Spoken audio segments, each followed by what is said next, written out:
안녕하세요. 정보기술의 이해 5강. 오늘은 멀티미디어에 관해서 알아보도록 하겠습니다. 5강에서 공부할 목차는 다음과 같습니다. 먼저 파트 1에서 멀티미디어의 개요에 관해서 알아보도록 하겠고요. 파트 2에서는 멀티미디어의 데이터 종류에 따른 특성과 그리고 종류들에 대해서 알아보도록 하겠습니다. 마지막으로 파트 3에서는 멀티미디어의 응용 기술에 관해서 알아보도록 하겠습니다. 이번 5강을 통해서 우리가 공부하고자 하는 학습 목표는 다음과 같습니다. 아날로그와 디지털 차이를 설명할 수 있다. 아날로그 신호와 디지털 신호 간의 변환 과정을 설명할 수 있다. 압축 알고리즘의 원리를 설명할 수 있고, 오디오, 이미지, 동영상 파일 포맷의 종류와 특징을 설명할 수 있다. 마지막으로 3차원 데이터를 설명할 수 있다. 이런 목표를 가지고 5강의 공부를 시작해 보겠습니다. 파트 1은 멀티미디어의 개요에 관한 내용입니다. 주요 내용은 멀티미디어란 무엇인가를 정의하고 이해해 보도록 하겠고요. 아날로그 신호와 디지털 신호에 관해 차이에 관해서 알아보도록 하겠고, 마지막으로 압축이 왜 필요하며 어떤 방식으로 수행되는지에 관해서 알아보도록 하겠습니다. 자, 우선 멀티미디어를 정의해 보겠습니다. 멀티미디어란 멀텀과 미디움을 합친 낱말입니다. 그 여러 형식의 정보 컨텐츠와 정보 처리, 예를 들어서 텍스트나 오디오, 그래픽, 애니메이션, 비디오 또는 상호작용을 사용을 해서 사용자에게 정보를 제공하고 즐거움을 주는 미디어라고 정의가 되어 있습니다. 멀티미디어 파일의 종류에는 앞서 말씀드렸다시피 텍스트, 오디오, 그래픽, 애니메이션 이런 것들이 있는데요. 대표적인 세 종류로 이야기를 한다면 이미지, 오디오, 동영상을 들 수가 있습니다. 그리고 각각의 그 미디어 파일들은 확장자가 파일에 붙게 되는데요. 파일의 확장자가 무엇인지는 여러분들이 알고 계실 것 같아요. 예를 들어서 아래 한글로 파일을 작성을 하고 저장을 하게 되면 우리가 파일의 이름에 숙제라고 붙였고 그 뒤에 .hwp라고 붙는 부분이 확장자가 되겠죠. 그 확장자가 이미지 파일의 경우에는 JPG, GIF, BMP, PNG, TIFF와 같은 이런 확장자들이 붙게 됩니다. 이런 파일들을 보게 되면 이 파일은 이미지 파일이구나 하시는 걸 알 수 있고요. 오디오 파일 같은 경우에는 MP3, 웨이브, 플렉, OGG, AAC 이런 확장자들이 붙게 됩니다. 그리고 동영상 파일에는 AVI, 그 다음에 MOV, MP4와 같은 이런 확장자들이 붙어 있는 파일들을 보면 동영상 파일이라는 것을 알 수 있게 됩니다. 자, 이제 우리가 멀티미디어를 이해하기에 앞서서 아날로그와 디지털에 대해서 설명을 하려고 합니다. 아날로그와 디지털이 각각 무엇인지를 알아본다면 먼저 아날로그입니다. 아날로그란 연속적으로 변하는 값을 말하는데요. 예를 들어서 자동차의 속도계라든가 바늘이 달려있는 시계라든가 수은주 온도계, 레코드판에 녹음된 음악과 같은 이런 데이터들이 아날로그적인 형태의 데이터라고 볼 수가 있습니다. 그리고 실세계에 존재하는 데이터들, 음악이라든가 아니면 우리가 눈으로 직접 보게 되는 어떤 이미지, 형상이라든가 이런 데이터들은 아날로그적인 형태를 띠고 있다고 볼 수 있습니다. 반면에 디지털이라는 것은 그 아날로그 상태의 연속적인 값을 숫자나 문자 등으로 끊어서 불연속적으로 표현한 것을 말합니다. 이 디지털이라는 뜻은 손가락을 뜻하는 라틴어의 디지트에서 유래된 단어로 값들이 각각 끊어져 있다라는 것을 나타낸다는 것이죠. 그래서 우리가 흔히 볼 수 있는 그 저울의 사례를 본다 그러면 여러분들이 보고 계신 왼편에 있는 이런 저울은 그 눈금으로 표시가 되어 있고 이 표시하는 표시자가 쭉 아날로그적으로 연속된 영역에서 움직이면서 그 무게를 나타내 주는 반면 오른쪽에 있는 이 저울은 어떤 물건 또는 어떤 음식 올려놓았을 때 그 무게를 딱딱 끊어지는 값, 예를 들어서 500g 이런 디지털적인 값으로 표현해주는 그런 기기를 비교해서 볼 수 있습니다. 아날로그와 디지털을 장단점으로 비교를 해본다고 한다면 먼저 아날로그의 장점은 세밀한 표현이 가능하다는 것이죠. 디지털에서 값을 끊어서 표현할 때에 너무 넓은 단위로 끊어서 표현하게 되면 정교하게 그 데이터를 표시하지 못하고 잃어버릴 수가 있게 되는데요. 아날로그에서는 그런 일이 발생하지 않는다는 겁니다. 반면 디지털로 어떤 데이터를 저장하게 되면 저장 공간을 적게 차지하고요. 그 다음에 수정이나 변경이 용이하고 그리고 복제하는 것이 용이한 이런 다양한 장점이 있습니다.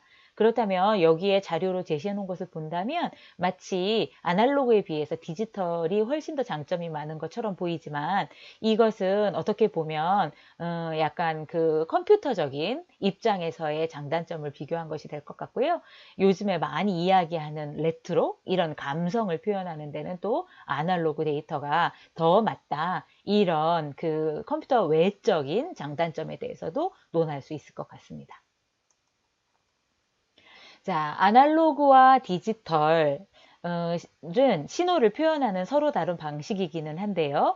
어쨌든 결국 실세계에 존재하는 어떤 형상이나 어떤 신호 이런 것을 컴퓨터에 표현하고 컴퓨터 안에 저장되어 있는 그런 신호, 데이터들을 다시 변환해서 사람이 보거나 들을 수 있는 이런 실세계의 형태로 표현하기 위해서는 아날로그적인 형태의 데이터 그리고 디지털적인 형태의 데이터 간의 변환이 필요합니다. 그래서 먼저 아날로그를 디지털로 변환하는 그 과정을 알아보도록 하겠습니다. 우선 왜 아날로그를 디지털로 변환해야 되느냐 하는 필요성은 이제 실세계에 존재하는 신호를 저장하거나 전송하려고 할 때 컴퓨터는 앞서서 여러분들이 공부하셨던 것처럼 그 이진수라는 이산적인 형태의 데이터로밖에 표현이 될 수 없기 때문에 디지털로 변환을 해야 되는 것이고요. 그 과정은 크게 두 가지 과정이 중요합니다. 첫 번째는 샘플링이란 과정이고 두 번째는 양자화 과정입니다. 우리가 앞서서 정보의 표현을 공부했을 때 샘플링과 양자화에 대해서 아주 간략하게 설명했었던 적이 있었는데요. 조금 더 보완해서 설명을 드려보도록 하겠습니다. 샘플링이라는 것은 아날로그 파형의 표본점의 값들을 이산적으로 추출하는 과정을 샘플링이라고 말을 합니다. 오른쪽 상단에 있는 그림을 보시면 실세계에 존재하는 이런 아날로그 신호가 있어요. 이 신호는 음파일 수도 있는 거고 아니면은 어떤 통신을 위한 그런 통신 신호일 수도 있는 것이고요. 통신으로 전달되는 그런 주파수 신호일 수도 있는 것이죠.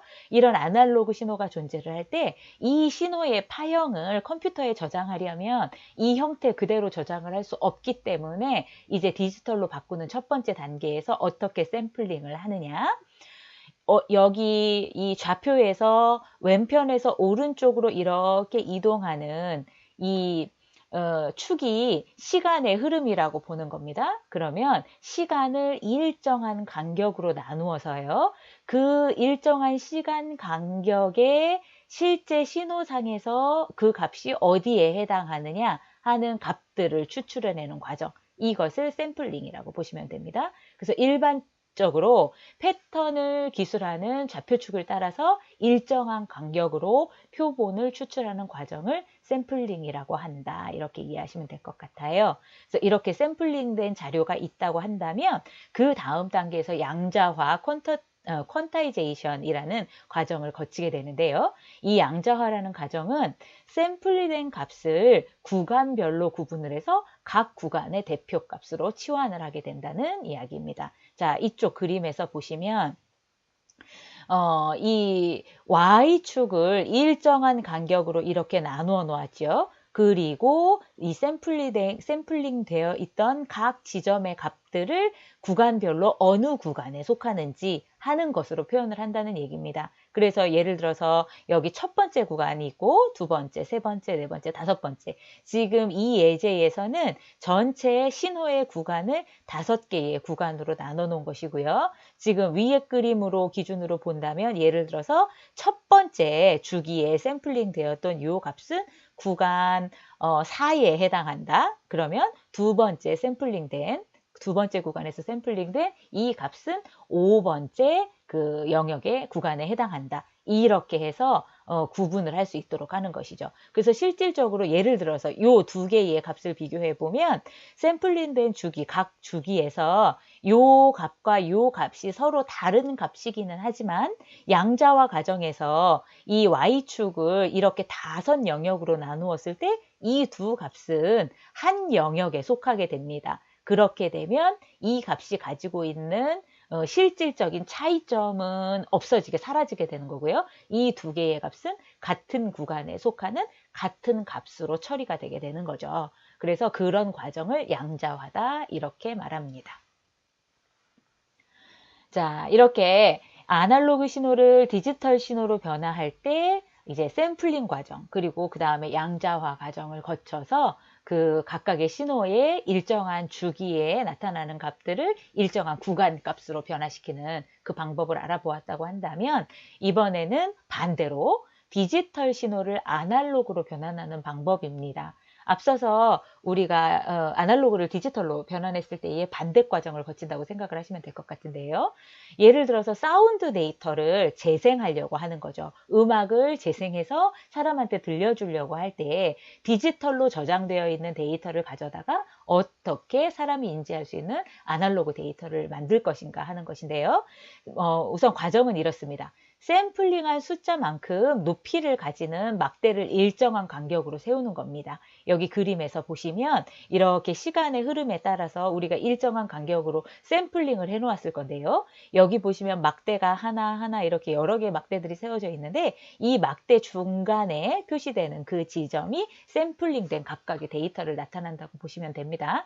그리고 막대의 중심을 지나는 선을 이렇게 점을 찍고 그 각각의 중심점들을 따라서 이렇게 연결을 하다 보면 지금 이 그림에서는 마치 울퉁불퉁한 이런 격자의 모양으로 표현이 되었는데 중심점들을 잡아서 중심점을 그대로 연속적인 선으로 표시를 하게 되면 이런 울퉁불퉁한 면이 없는 이렇게 연속적인 그런 신호가 만들어지게 되는 겁니다. 이렇게 해서 아날로그 신호를 만들게 되는 거죠. 그래서 예를 들어서 실제 신호가 디지털로 변환을 했을 때에 이런 1, 2, 3, 3.7, 4.6 이런 디지털 신호들로 쭉 일련의 신호들로 변환이 되어 있었다고 할 때에 이 신호를 다시 아날로그로 만들기 위해서 이렇게 막대 그래프의 형태로 붙여서 그린 다음에 그것들을 쭉 연결하는 형태로 아날로그 신호를 복원해낸다라는 것입니다.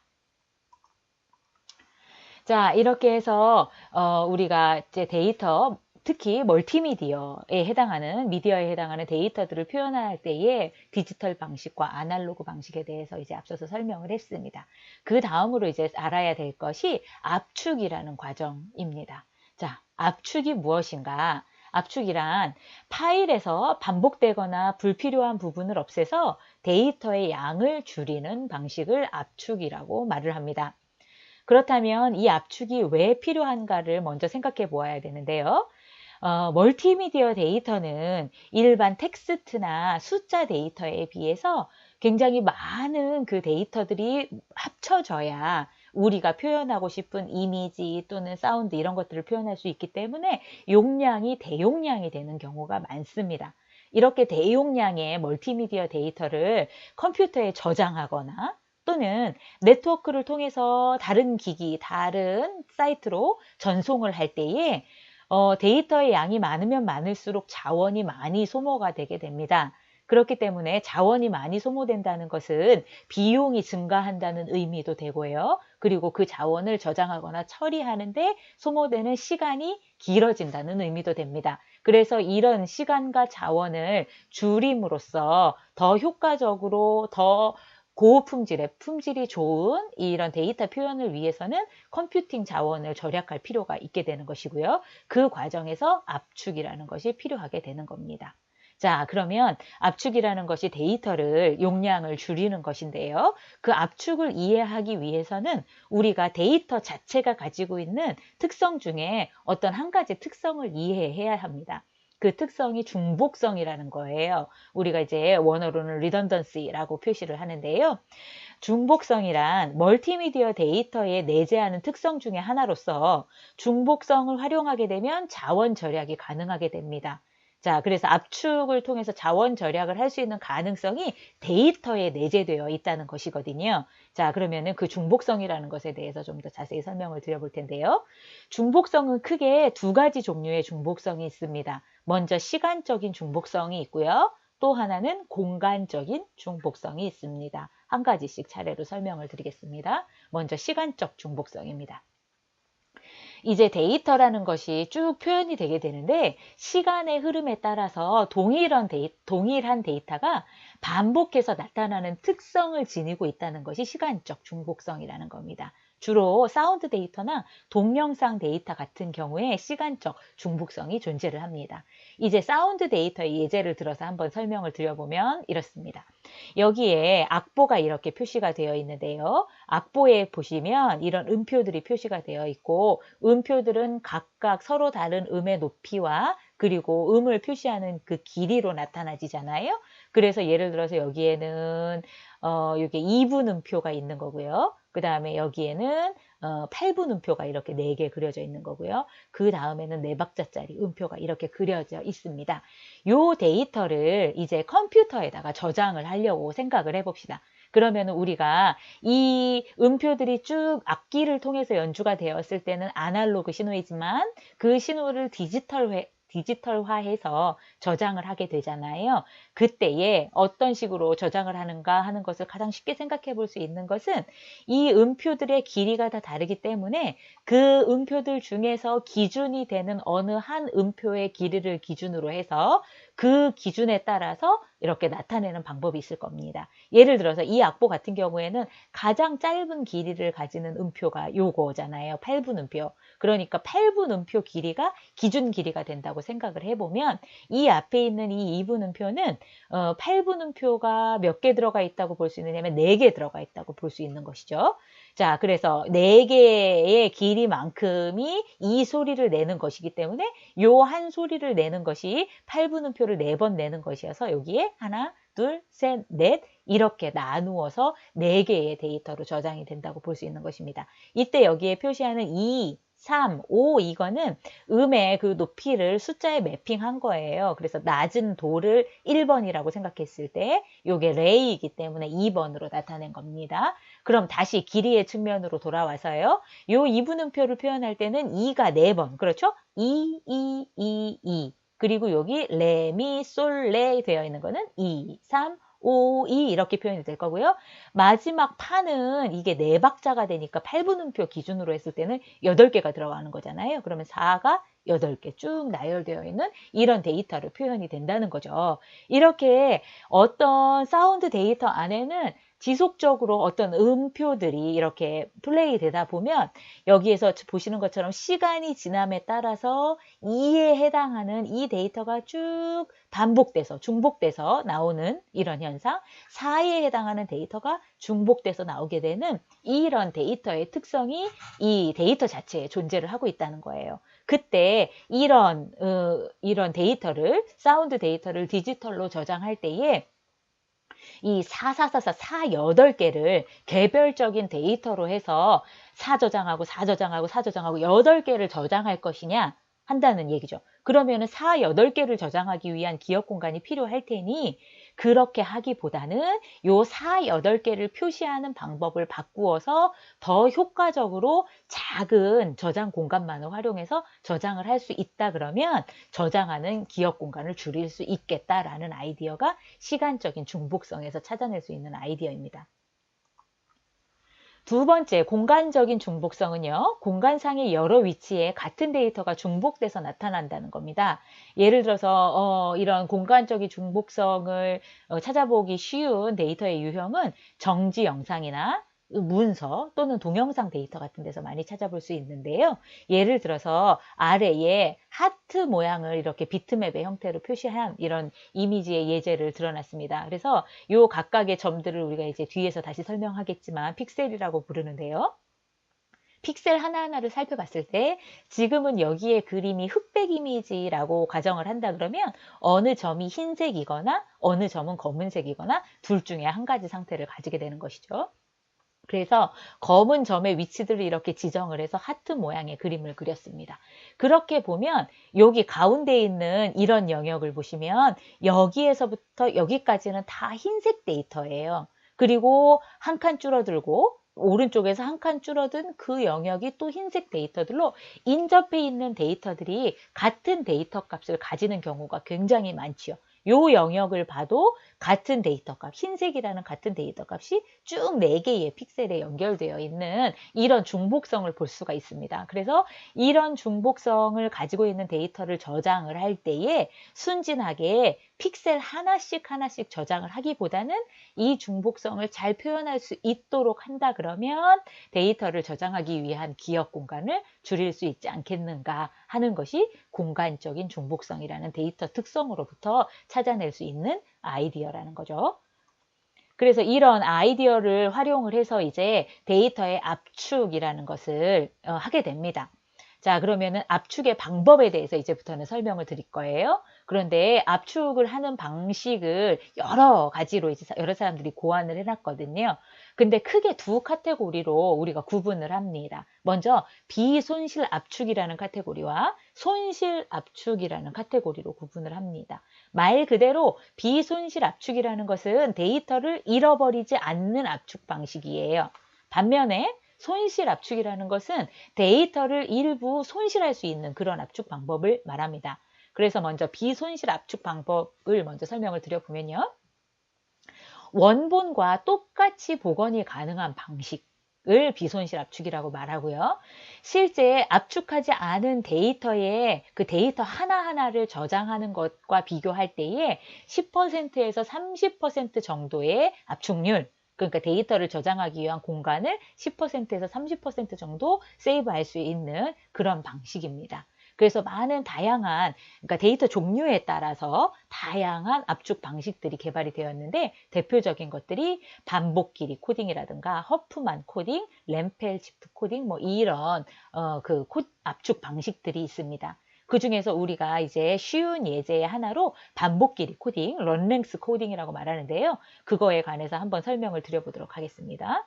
런랭스 코딩은 연속적으로 반복돼서 나타내는 문자가 될 수도 있고 아까 우리가 하트 이미지에서 봤었던 픽셀 값들이 될 수도 있는데요.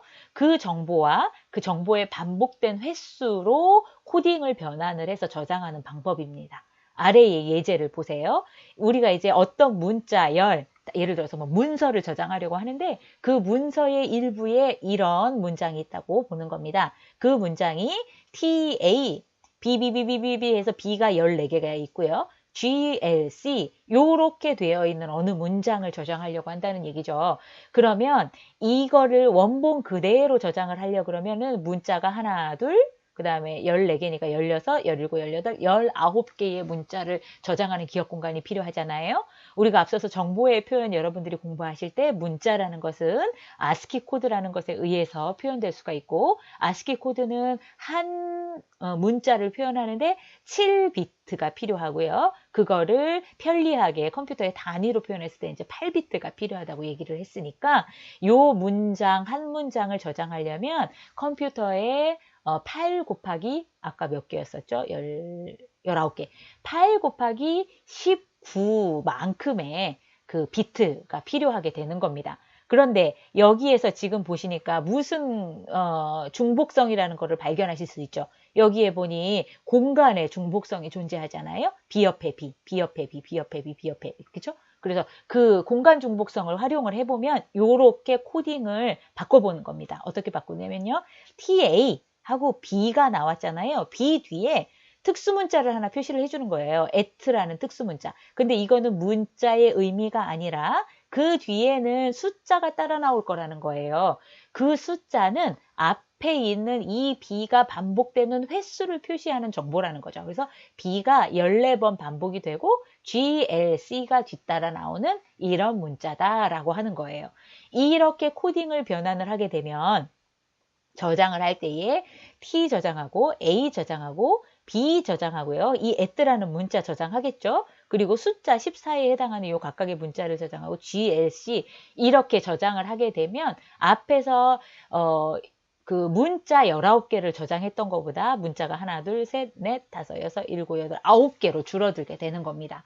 대신 이렇게 저장된 요 정보를 실제 이제 어딘가로 저장했다가 다시 복원을 해야 되거나 아니면은 네트워크로 전송을 해서 전송받은 컴퓨터가 원래 데이터로 복원을 해내기 위해서는 여기에 있는 특수문자 at14를 해석을 해서 B를 14개로 만들어주는 그 과정이 한번 필요하기는 하겠죠. 그러니까 약간의 시간이 추가되기는 하지만 실제 데이터를 저장하는 공간에 있어서는 이 원본 그대로 저장하는 것보다 데이터 저장 공간을 줄일 수가 있게 되는 거예요.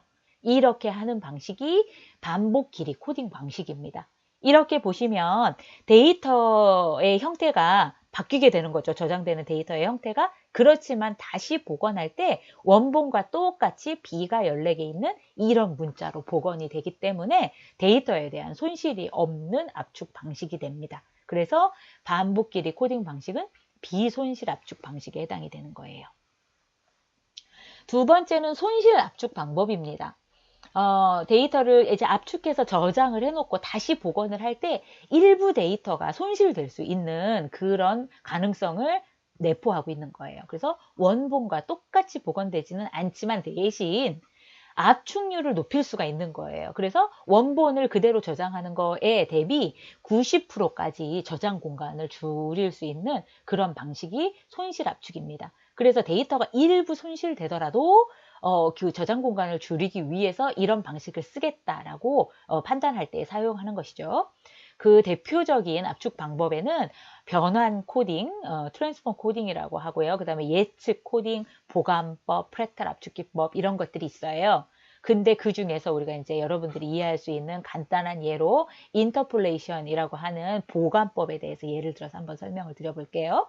보관법이라는 것은 연속된 비슷한 정보들 중에서 몇 개만 저장을 하는 거예요. 그리고 데이터를 복원을 할 때에 그 저장된 데이터들로부터 어떤 공식이나 이 보관법을 적용을 해서 복원을 해내는 방법입니다. 예로 설명을 드려볼게요. 자, 우리가 어떤 이미지가 있는데 그 이미지의 각 픽셀들의 데이터를 보면은 원본 데이터가 위에 보는 것처럼 이렇게 되어 있습니다. 0번 픽셀에서부터 7번 픽셀까지 이제 데이터가 8개 픽셀의 데이터가 이렇게 그라데이션 되어 있는 거예요. 그런데 이 데이터를 그대로 저장하려 그러면은 요 8픽셀을 다 저장해야 되잖아요. 근데 이 저장하는 공간을 줄이기 위해서 보관법에서는 이렇게 저장합니다. 일정한 간격으로 끊어서요. 0번 픽셀, 3번 픽셀, 6번 픽셀의 값만 저장을 해놓는 거예요. 자, 그러면은 8개 저장해야 되는 기억 공간이 3개만 저장해야 되니까 줄어들었겠죠. 그래 놓고 이제 복원을 해야 될 거잖아요. 저장됐던 데이터를 다시 불러와서 화면에다가 표시를 하려면 복원을 해야 되는데 복원을 할 때 어떻게 복원을 하느냐. 0번 픽셀의 값을 보니까 진한 색이에요. 3번 픽셀의 값을 보니까 좀 흐린 색이죠. 그러면은 요 두 픽셀 간의 그 농도의 차이를 보고는요. 요 가운데 있는 1번, 2번 픽셀의 그 색깔은 각각 0번에서부터 3번까지의 농도가 흐려진다라는 것을 감안을 해서 선형적으로 일정한 간격으로 0번보다는 1번이 조금 흐려지게, 1번보다는 2번이 조금 흐려지게, 2번보다는 3번이 조금 흐려지도록 1, 2번의 그 값의 색상을 이렇게 계산해서 유추해내는 방법을 쓰는 겁니다. 마찬가지로 4, 5번 픽셀의 값을 계산해낼 때도 마찬가지예요. 3번 픽셀이 6번 픽셀보다 진하니까요. 점점 흐려지도록 그렇게 색상을 이 두 색상의 범위 안에서 선형적으로 증가시켜가는 그런 방법을 써서 복원을 하는 겁니다. 이렇게 되면 위에 원본과 유사한 형태의 이미지로 복원이 되겠죠. 그렇지만 완벽하게 똑같은 이미지로 복원되지 않을 수 있어서 데이터가 손실될 수 있다라는 얘기입니다. 그리고 이 예제에서는 지금 이 1번과 2번 픽셀의 값을 정할 때에 선형적으로 요 중간에 있는 값들을 이제 두 단계로 나누어서 이렇게 했지만 데이터의 특성에 따라서 저장된 데이터 값들 사이에 그 값을 복원해낼 때 선형적인 방법을 쓸 수도 있고 지수적인 방법을 쓸 수도 있고 다양한 그 수학적인 계산을 통해서 이 사이의 값들을 복원하는 그런 기법들을 사용을 하게 됩니다. 이런 방식을 손실 압축 방식이라고 합니다. 자, 그래서 두 개의 압축 방식을 한번 비교를 해보도록 할게요. 먼저 비손실 압축 방법은 똑같은 데이터를 하나로 묶는 방식이 있었죠. 그리고 원본과 똑같이 복원이 되는 거였어요. 그렇기 때문에 대신 압축률은 좀 낮습니다. 이거를 사용할 수 있는 경우는 문서나 그 다음에 중요한 데이터를 압축할 때는 비손실 압축 방법을 사용해야 합니다. 예를 들어서 비밀번호 같은 것을 전송을 하려고 했는데요. 전송하는 전송률을 좀 빨리 하겠다고 해서 손실 압축 방법을 쓰면 어떤 비밀번호가 전송이 됐는데 바뀌어서 갔어요. 큰일 나죠. 그러니까 문서나 이런 것들은 비손실 압축 방식을 사용해야 됩니다. 그리고 비손실 압축을 이용해서 이 압축을 한 방법에서 그렇게 만들어지는 파일의 확장자들 중에는 우리가 이제 압축한다라고 보통 얘기하잖아요. 그래서 zip 파일이나 RAR과 같은 이런 파일의 확장자들이 비손실 압축 방식으로 만들어지는 것들이 있습니다. 반면 손실 압축 방식은요, 비슷한 데이터를 하나로 묶는 거지요. 그래서 복원된 데이터는 원본과 다를 수 있어요. 같을 수도 있지만 대신에 압축률이 큰 장점이 있고요. 멀티미디어 데이터 같은 경우는 이제 데이터가 일부 손실이 된다고 해도 아주 결정적인 손실이 아닌 이상 사람의 눈이 볼 수 있는 그 범위, 구분할 수 있는 범위 내에만 있다 그러면 이미지의 데이터가 일부 손실이 돼도 상관없다. 이렇게 할 때에 압축에 사용을 합니다. 그래서 멀티미디어 데이터 같은 경우에는 주로 손실 압축을 많이 사용을 하고요. 그 압축 기법에 의해서 만들어진 그런 파일들이 만들어질 건데 그 파일들의 확장자의 예제로는 JPG, JPEG이나 MP3, MP4와 같은 그런 확장자들이 손실 압축 기법을 활용해서 만든 파일에 해당합니다. 자, 여기까지 이제 멀티미디어 데이터와 그리고 그 데이터의 그 형태, 아날로그와 디지털적인 형태, 그리고 압축 방식에 대해서 알아봤는데요. 퀴즈를 한번 풀면서 우리가 이제 리마인드 해보겠습니다. 먼저 1번, 다음 중 비손실 압축을 사용해야만 하는 데이터는 어떤 것이라고 했을까요? 앞서 말씀드렸던 것처럼 멀티미디어 데이터는 일부의 그 손실이 좀 있어도 되지만 문서는 손실되면 안 된다고 했기 때문에 문서가 거기에 해당이 됩니다. 2번, 다음 중 틀린 문장은 아날로그란 연속적으로 변하는 값을 의미한다. 2번, 아날로그는 복제나 편집이 쉽고 복사물과 원본의 차이가 없는 장점이 있다. 이 설명은 디지털에서 설명했던 것 같죠? 3번, 일반적으로 자연에서 얻는 빛의 밝기, 소리, 크기, 그 다음에 바람의 세기 등은 모두 아날로그다. 라고 아까 설명드렸고요. 그 다음에 자동차 속도계, 바늘이 달린 시계, 순주 온도계, 그 다음에 레코드판에 녹음된 음악 등은 모두 아날로그 신호이다. 맞는 설명입니다. 그래서 여기에서는 2번이 틀린 설명이 되겠습니다. 3번, 뭐는 문자, 오디오, 이미지, 동영상 등과 같이 복합적으로 만들어진 데이터를 이용하여 사용자에게 정보를 제공하는 미디어를 의미한다. 이게 무엇에 관한 설명일까요? 우리가 2번 5강에서 제목으로 달고 있는 멀티미디어에 대한 정의입니다.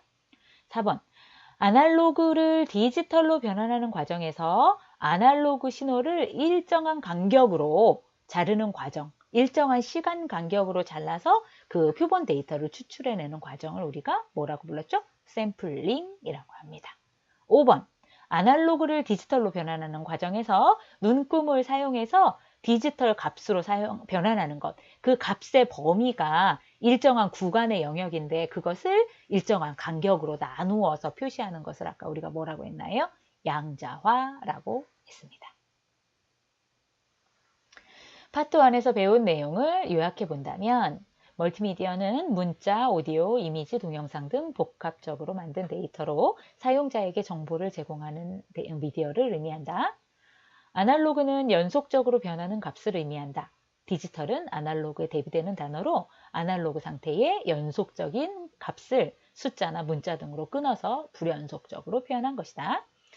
사진이나 동영상 파일처럼 크기가 큰 멀티미디어 파일을 저장할 때는 압축 알고리즘을 사용을 하고요. 압축 방식은 원본과 똑같이 복원이 가능한 비손실 압축과 원본과 똑같지는 않지만 압축률이 높은 손실 압축 기법이 있다라고 설명드렸습니다.